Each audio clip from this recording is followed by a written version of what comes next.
विजय तिलक, विजय तिलक, विजय तिलक, विजय तिलक, विजय तिलक, विजय तिलक। नमस्कार, स्वागत है आप सभी का। मैं हूं आपके साथ अनु सिंह। खबरों की शुरुआत इस वक्त की बड़ी खबर से।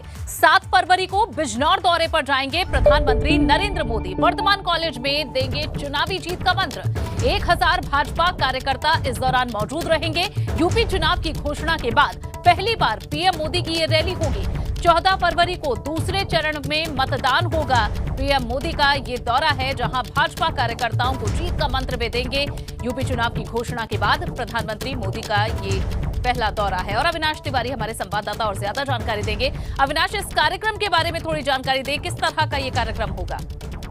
देखिए, अगर बात करें जिस तरीके से चुनाव आयोग ने अभी 1000 लोगों तक की जनसभा करने की अनुमति दी है, तो प्रधानमंत्री नरेंद्र मोदी भी अब उत्तर प्रदेश के चुनाव में 1000 लोगों की जनसभा को बिजनौर में संबोधित करेंगे। हालांकि इस दौरान में बिजनौर की कई सारी विधानसभाओं में एलईडी स्क्रीन भी लगाई जाएगी, जहां पे प्रधानमंत्री नरेंद्र मोदी का टेलीकास्ट सीधे किया जा सकेगा उनके संबोधन का। तो ये प्रधानमंत्री नरेंद्र मोदी पहली बार अब वर्चुअली रैली की बजाय फिजिकली रैली उत्तर प्रदेश में करने जा रहे हैं, जिसकी शुरुआत 7 तारीख को बिजनौर से होगी। क्योंकि बिजनौर उत्तर प्रदेश में वो गढ़ माना जाता है जो सपा बसपा का गढ़ रहा है। 2019 के लोकसभा चुनाव की बात करें तो यहाँ पे बीजेपी को हार का सामना करना पड़ा था लोकसभा चुनाव में। तो यही कारण कि प्रधानमंत्री नरेंद्र मोदी लगातार जहां भी भाजपा कमजोर है वहां उसको मजबूती प्रदान करने का काम कर रहे हैं और इसी कड़ी में वो बिजनौर में जनसभा को संबोधित करेंगे। ठीक, अविनाश, शुक्रिया इस जानकारी के लिए आपका। वर्तमान कॉलेज में पीएम मोदी जीत का ये मंत्र देंगे। बढ़ते हैं आगे। बसपा ने जारी की है एक और लिस्ट। छठे चरण के प्रत्याशियों के नामों की सूची अब जारी कर दी गई है। 54 सीटों पर प्रत्याशियों के नामों का ऐलान हो चुका है। तो बसपा की एक और सूची अब सामने आ चुकी है, जहां एक और लिस्ट जारी कर छठे चरण के प्रत्याशियों के नामों का ऐलान किया जा चुका है। 54 सीटों पर प्रत्याशियों के नामों का ऐलान हुआ है। तो ये जानकारी और ये सीट और प्रत्याशियों के नाम भी आपको बता रहे हैं। 54 सीटों पर प्रत्याशियों के नामों का ऐलान हो चुका है। बता दें कि इस चरण के लिए नामांकन चल रहा है इस समय और छठे चरण के प्रत्याशियों के नामों की बसपा की ये सूची आ चुकी है। तो बसपा ने एक और लिस्ट अपनी जारी कर दी है। इसमें कटेरी से प्रतीक पांडे हैं, टांडा से शबाना खातून है, आलापुर से केशरा देवी हैं जिन्हें टिकट दिया गया है। वहीं गेसरी से अलाउद्दीन खां है, अतरौला से राम प्रताप वर्मा है, बलरामपुर से हरिराम है। तो ये बसपा की 54 प्रत्याशियों की एक और सूची आ चुकी है। इटवा से हरिशंकर सिंह हैं, ये वो नाम है जो बसपा के प्रत्याशी हैं। घनघटा से संतोष बलेदार हैं, फरेंदा से यीशु चौरसिया हैं। इनके अलावा खजनी से विद्यासागर, चौरी चौरा से वीरेंद्र पांडे और बासगांव से रामनवन आजाद हैं जिन्हें पार्टी ने अपना प्रत्याशी बनाया है। 54 प्रत्याशियों की सूची है बसपा की। छठे चरण के प्रत्याशियों के नामों की सूची अब आ चुकी है। पिपराइच से दीपक अग्रवाल को टिकट दिया गया है। चिल्लूपार से राजेंद्र सिंह हैं, पवन उपाध्याय हैं पडरौना से। इनके अलावा पथरदेवा से हैं परवेज आलम, रामपुर कारखाना से अजय कुशवाहा हैं। 54 प्रत्याशी हैं। बरहज से विनय लाल साहब हैं। वहीं रसड़ा से उमा शंकर को टिकट दिया गया है। तो ये 54 प्रत्याशी हैं बसपा के जो अब चुनावों में ताल ठोकेंगे। एक और बड़ी जानकारी दे दे आगरा से, जहां मायावती की रैली को लेकर मुकदमा दर्ज हुआ है। जनसभा की अनुमति से ज्यादा भीड़ जुटने पर यह एफआईआर हुई है। बसपा आगरा जिलाध्यक्ष धीरज बघेल को नामजद इसमें किया गया है। थाना शाहगंज में कोविड प्रोटोकॉल उल्लंघन और लोक सेवक के आदेश की अवहेलना का ये मामला दर्ज किया गया है। 2 फरवरी को मायावती ने आगरा में रैली की शुरुआत की थी और अब ये नामजद मुकदमा दर्ज हुआ है थाना शाहगंज में, जहां कोविड प्रोटोकॉल उल्लंघन पर यह मामला दर्ज किया गया है। ये जानकारी दे रहे हैं आपको आगरा से, जहां शुरुआत की थी मायावती ने रैलियों की। मायावती की रैली को लेकर अब ये मुकदमा दर्ज हो चुका है। बताया गया कि जनसभा में अनुमति से ज्यादा भीड़ जुटने पर एफआईआर दर्ज हुई है और बसपा आगरा जिला अध्यक्ष धीरज बघेल हैं जिनके खिलाफ ये नामजद एफआईआर हुई है। थाना शाहगंज में कोविड प्रोटोकॉल उल्लंघन और लोक सेवक के आदेश की अवज्ञा का ये मामला है जो दर्ज हो चुका है। 2 फरवरी को मायावती ने आगरा से रैली की शुरुआत की थी और इसमें जो तय संख्या है उससे ज्यादा की भीड़ जुटी थी, जिस वजह से ये अब कार्रवाई की गई है। बसपा आगरा जिलाध्यक्ष हैं धीरज बघेल, इनके खिलाफ ये नामजद एफआईआर हुई है। पंकज प्रजापति हमारे संवाददाता जुड़े हैं। पंकज, क्या बसपा की तरफ से कोई सफाई इस पर दी गई है, कोई जवाब आया है? जी नहीं, कल देर रात में आपको बता दूं कि सागर थाने में इसकी एफआईआर दर्ज हुई है। जिला अध्यक्ष है उनको नामजद किया गया है। 2 तारीख को यहाँ पर मायावती की रैली थी जिसमें 1000 लोगों की सिर्फ परमिशन थी। उसके बावजूद भी वहाँ भीड़ का उमड़ बहुत ज्यादा था। उसके बाद भी इन लोगों ने कोई भी कोविड, जिस तरह से कोविड चल रहा है उसका कोई पालन नहीं किया था। उसी धाराओं में वहाँ के जिलाध्यक्ष बच सके, उसके खिलाफ कार्रवाई की गई है। जी पंकज, इस पर क्या कार्रवाई आगे हो सकती है? अभी नामजद एफआईआर दर्ज हुई है, क्या कार्रवाई, क्या एक्शन पुलिस इस पर ले सकती है? जी अभी आला अधिकारियों से जब बात की गई तो उनका कहना है कि अभी उनसे बात की जा रही है। हो सकता है बिल्कुल पंकज, शुक्रिया फिलहाल इस जानकारी के लिए। और एक बड़ी खबर आपको बता दें, उत्तर भारत के कई हिस्सों में भूकंप के झटके महसूस किए गए हैं। जम्मू कश्मीर में भूकंप के झटके महसूस किए गए, साथ ही चंडीगढ़ में भी जोरदार भूकंप का झटका आया है। पंजाब में भी भूकंप का जोरदार झटका महसूस किया गया। उत्तर भारत के कई हिस्सों में भूकंप के झटके महसूस किए गए हैं। इसमें जम्मू कश्मीर से लेकर चंडीगढ़ और पंजाब तक में भूकंप के जोरदार झटके महसूस किए गए। जैसे ही भूकंप के झटके महसूस हुए, लोग अपने घरों से बाहर निकले हैं। काफी तेज इसकी तीव्रता बताई जा रही है लोगों के द्वारा। हालांकि अभी इस पर विशेषज्ञों की जानकारी आनी बाकी है। जम्मू कश्मीर में भूकंप के झटके महसूस किए गए, साथ ही चंडीगढ़ में भी भूकंप का जोरदार झटका महसूस किया गया है। इसके अलावा पंजाब में भी भूकंप का झटका महसूस किया गया। तो एक बार फिर से धरती हिली है। उत्तर भारत के कई इलाकों में भूकंप के झटके महसूस किए गए हैं। हालांकि अभी तक इस पर किसी भी तरह के जानमाल की हानि की कोई जानकारी नहीं है। उत्तर भारत के कई हिस्सों में भूकंप के झटके महसूस किए गए हैं। देखना होगा रिएक्टर स्केल पर इसकी तीव्रता कितनी मापी जाती है। अभी ये शुरुआती जानकारी आई है जो एबीपी गंगा आपको बता रहा है। पंजाब में भी भूकंप के जोरदार झटके महसूस किए गए। खबरों में आगे बढ़ेंगे। भाजपा ने ट्वीट कर अब सपा पर हमला बोला है। समाजवादी पार्टी के गठबंधन की गांठ खुलने का आरोप लगाया है। ट्वीट में लिखा गया है कि सपा की साइकिल का एक पहिया पंचर हुआ है। गठबंधन की खुल गई गांठ, 10 मार्च को सपा साफ, ये कहा गया है। तो ये एक कार्टून के जरिए ये तंज कसा गया है। सपा गठबंधन की गांठ खुलने का आरोप लगाया गया है। ट्वीट में लिखा है, सपा की साइकिल का एक पहिया पंचर हो चुका है। गठबंधन की खुल गई गांठ, 10 मार्च को सपा साफ। भाजपा ने ट्वीट कर समाजवादी पार्टी पर यह हमला बोला, एक कार्टून शेयर किया है और इस कार्टून के जरिए समाजवादी पार्टी का 10 मार्च को सफाया हो जाएगा, ये कहा है। तो अलग अलग तरीकों से एक दूसरे पर वार किए जा रहे हैं, कहीं बयान तो कहीं कार्टून, कहीं ट्वीट, और अब ये भाजपा ने ट्वीट कर सपा पर हमला बोला। वहीं सीएम योगी आदित्यनाथ आज गोरखपुर में डोर टू डोर कैंपेन करेंगे। सीएम यहां मोहतीपुर गुरुद्वारे में एक सिख समाज के लोगों से मुलाकात के कार्यक्रम में शामिल होंगे। पूरब को साधने के बाद सीएम योगी पश्चिम को साधने के लिए रवाना हो जाएंगे। सीएम आज मुजफ्फरनगर और शामली का दौरा करेंगे।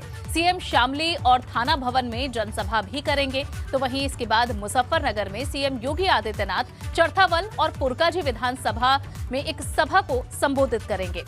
आपको बता दें कि पश्चिम की 11 जिलों की 58 सीटों पर 10 फरवरी को मतदान होने जा रहा है और इन सीटों में शामली और मुजफ्फरनगर भी शामिल है।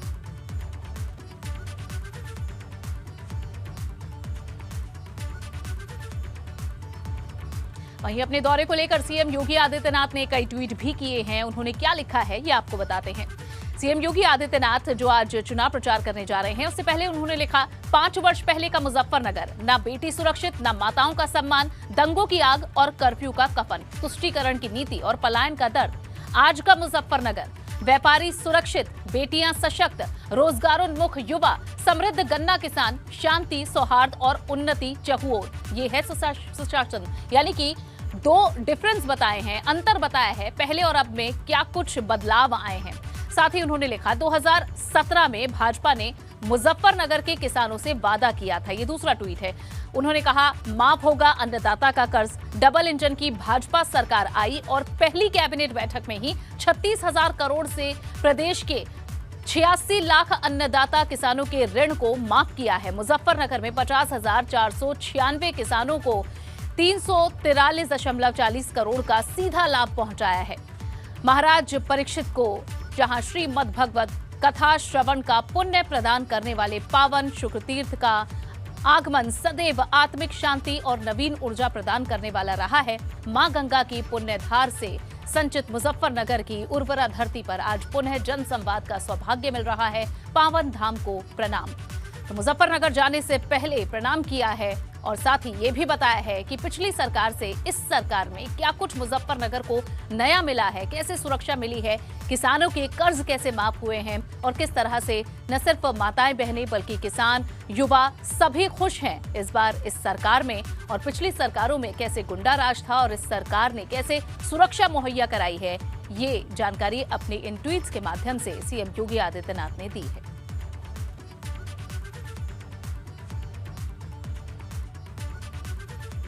और चलिए अब आपको बताते हैं कि शामली जिले का सियासी इतिहास क्या है। शामली जिले में 3 विधानसभा सीटें हैं और इन 3 विधानसभा सीटों को लेकर जंग है। इसमें कैराना, शामली और थाना भवन शामिल है।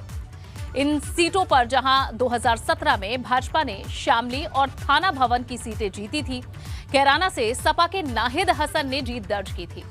2012 में 2 सीट भाजपा और 1 सीट कांग्रेस के हाथ आई थी। कांग्रेस ने 1 सीट यहां से जीती थी। इसके अलावा आपको बताते हैं कि किस तरह से जहां कांग्रेस और बीजेपी के बाद अब समाजवादी पार्टी भी ताल ठोक रही है इन सीटों पर और पूरी तरह से पश्चिमी यूपी को साधने का प्रयास किया जा रहा है। बढ़ते हैं आगे। अब आपको एक गुदगुदाने वाली खबर दिखाते हैं। चुनावी माहौल है तो लोग नेताओं की मिमिक्री करने में भी पीछे नहीं रहते और वो भी जब बात सीएम योगी की हो तो कहना ही क्या, हर कोई हंसते हंसते लोटपोट हो जाए। गोरखपुर में सीएम योगी के करीबी और विधायक फतेह बहादुर सिंह के पीआरओ मनोज मिश्रा सीएम योगी की मिमिक्री की वजह से ही काफी चर्चित रहते हैं। UP bureau chief Viresh Pandey ने जब उनसे बातचीत की तो सुनिए कैसे वो योगी जी की आवाज को कॉपी करते हुए नजर आए। गोरखपुर में योगी आदित्यनाथ के भक्त, उनके सेवक हमारे साथ हैं जो हूबहू उनकी आवाज में बात करते हैं। देखिए महाराज जी हमारे मार्गदर्शक हैं, प्रेरणा स्रोत हैं। आज जो राजनीति में जो हमें स्थान मिला, 10 लोग हमें जाने, वो महाराज जी परम पूज्य महाराज जी की वजह से हैं। मैं भाग्यशाली हूँ, मेरी कोई औकात नहीं है कि मैं उनकी आवाज निकाल पाऊँ, लेकिन ये शायद ईश्वरीय शक्ति कहिए या वरदान कहिए। जिस रूप में आज 2 शब्द अगर मुझे बोलने का मौका मिल रहा है तो शायद आप लोग का आशीर्वाद है। महाराज जी से कभी हम लोग मिलने जाते हैं, कभी उनका मार्गदर्शन प्राप्त होता है, आशीर्वाद होते। और मनोज और कैसे हो और सब क्या हाल? नहीं बहुत बढ़िया बहुत बढ़िया। और कोई बात? ठीक है भाई, ओ तिवारी जी इनको दिखवा लीजिए, इनका क्या मामला है, तत्काल उसको संज्ञान में लेते हुए उसको गंभीरता से दिखाएं। धन्यवाद। जब महाराज जी यानी योगी आदित्यनाथ जी किसी स्थानीय अधिकारी से बात करते हैं तो वो क्या कहते हैं, ये भी आप सुनिए। अरे वो वहां पे मिलाइए, थाना पे प्राइस मिलाइए, देखिए क्या बात है, वहां पे मेरी बात कराएं। होचे हाँ एसओ साहब कैसे हैं, क्या हाल है? हाँ नमस्कार जी, ये बताएं जो मामले को मैंने भिजवाया था उसका क्या हुआ? नहीं, उसको गंभीरता से लेते हुए और उनको न्याय दिलाएं और तत्काल हमें बताएं कि उस मामले में क्या हो रहा है। योगी आदित्यनाथ जी जब जनता दरबार में होते हैं तो जनता से किस रूप में बात करते हैं, ये भी सुनिए। यहाँ देखिए जितने लोग आए हुए हैं अपनी अपनी समस्या लेके आए हैं, वो सारे लोग क्रम वाइज यहाँ पे आके अपनी समस्या बताएं, जो भी दिक्कत हो यहाँ निसंकोच बताएं।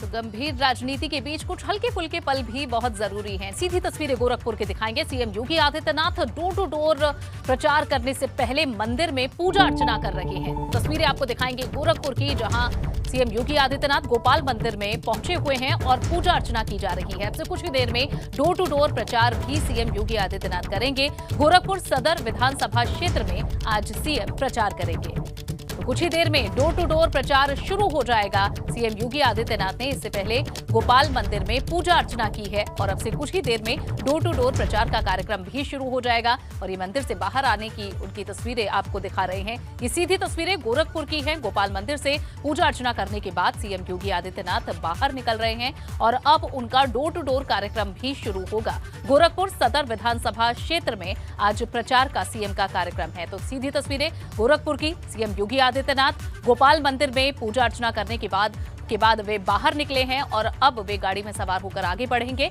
कुछ ही देर में उनका डोर टू डोर प्रचार का कार्यक्रम भी यहां से शुरू हो जाएगा। और ये देखिए गोपाल मंदिर की तस्वीरें हैं जहां सीएम योगी ने पूजा की है पहले, और उसके बाद आज के दिन की ये शुरुआत होने जा रही है जहां जनता से वे मुखातिब होंगे, डोर टू डोर प्रचार होगा। गोरखपुर के गोपाल मंदिर की ये तस्वीर है जहां से कुछ ही देर पहले अभी सीएम योगी आदित्यनाथ पूजा अर्चना कर निकले हैं। जब वे यहां पहुंचे तो उन्होंने पूरे विधि विधान से पूजा यहां की। भगवान श्री कृष्ण का ये मंदिर गोपाल मंदिर, जिसमें पूजा अर्चना करने के बाद अब सीएम योगी का काफिला आगे बढ़ चुका है। आज गोरखपुर सदर विधानसभा क्षेत्र में प्रचार का सीएम का कार्यक्रम है। तो गोरखपुर का सियासी समीकरण भी आपको बता रहे हैं और एक बार फिर से इस समीकरण को साधने के लिए बीजेपी मजबूत चुनाव प्रचार की तैयारी कर चुकी है। सीएम योगी आदित्यनाथ अगले कुछ दिन गोरखपुर में ही बिताएंगे और यहां से वे नामांकन भी कल दाखिल कर चुके हैं। गोरखपुर सदर विधानसभा सीट से आज डोर टू डोर प्रचार का कार्यक्रम है। गोरखपुर सदर विधानसभा क्षेत्र में आज पूरे दिन प्रचार के अलग अलग माध्यम होंगे जहां आमजन से लेकर कार्यकर्ताओं से भी मुलाकात होगी।